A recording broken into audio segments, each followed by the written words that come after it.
Thank you, Senator Whish-Wilson. Senator Henderson. Thank you very much,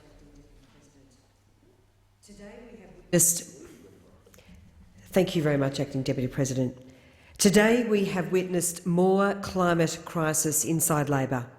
The resignation by the member for Hunter, Mr Fitzgibbon, from the front bench is further evidence of what so many working Australians have worked out a very long time ago, that Labor has deserted blue-collar workers, manufacturing workers, workers in mines and in oil refineries and in energy-intensive industries across this nation, which depend on coal and gas.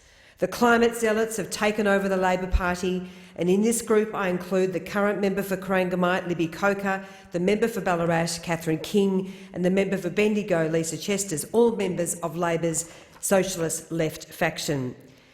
More than 860,000 Australians are directly employed in our manufacturing sector, the 7th largest employing industry in Australia. The Office of the Chief Economist has estimated that for every one direct job in manufacturing, there is approximately 3.6 indirect jobs which are supported right along the supply chain. The member for Hunter could not have been more blunt. Labor has lost touch with traditional working people.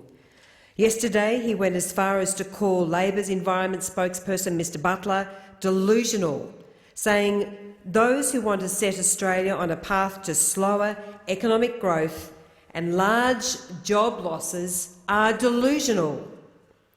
Mr Fitzgibbon has called out Labor's reckless and irresponsible energy and climate policies, including the reckless and irresponsible policies it took to the last federal election, an uncosted 45% emissions reduction target and a 50% renewable energy target.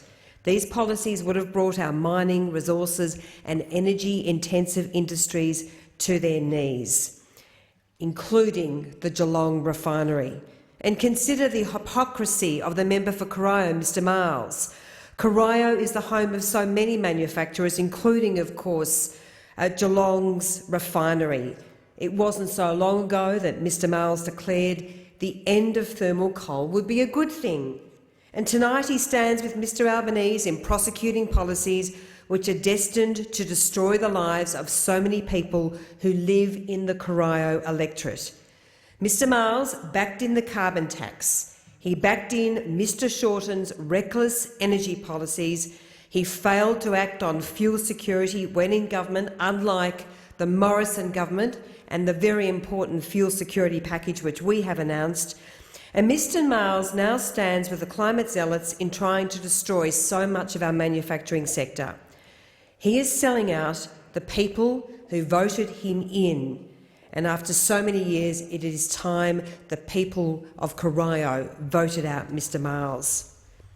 I am proud that the Morrison government is taking real and practical action on climate change.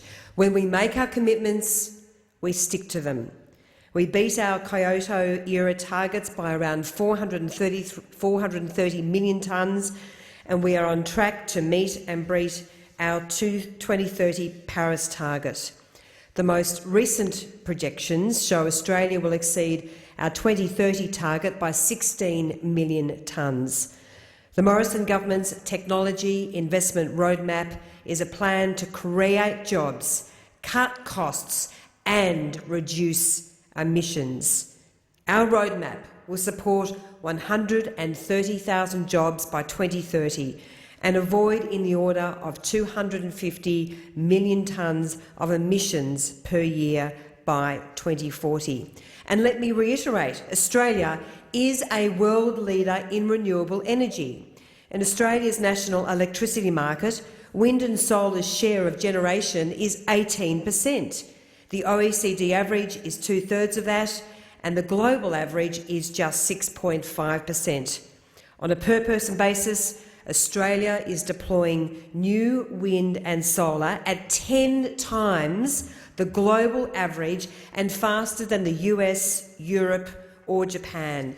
Now more than ever, it is crucial that our plan to lower emissions and meet our international targets works in tandem with our plans to restore our economy to full health, and that's why Australians must continue to reject Labor's reckless energy and climate policies. Thank you, Senator Henderson. Senator Fierravanti